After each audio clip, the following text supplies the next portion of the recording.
नमस्ते। म आज आइस टी बनाउन जाँदैछु। हेर्नुहोस्, सिम्पल घरमा रेस्टुरेन्टमा तपाईँ आफ्नो रुममा आफ्नो फ्ल्याटमा बसेर आइस टी गर्मी बेलामा आइस टी बनाएर मजाले पिउन सक्नुहुन्छ। जति पनि आइस डालेर यो हाम्रो सिरप भनेको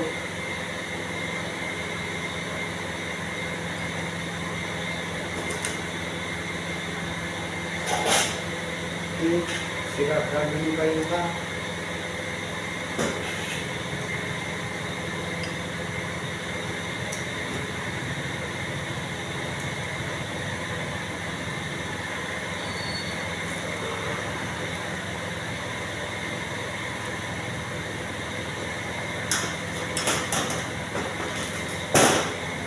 यो हाम्रो पहिल्यै बनाएर राखेको यो ब्ल्याक टी हो र यो चिसो गरेर हामीले फ्रिजमा राखेको छ। हेर्नुहोस्,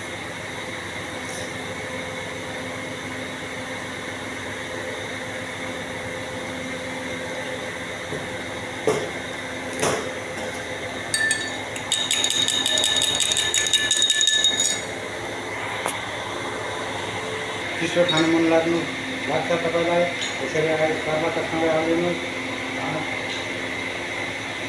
यसरी हेर्नुहोस्, यसलाई फेर्नुहोस्। यसरी सरसँगै हाम्रो आइस टी रेडी भयो। हेर्नुहोस्, धन्यवाद।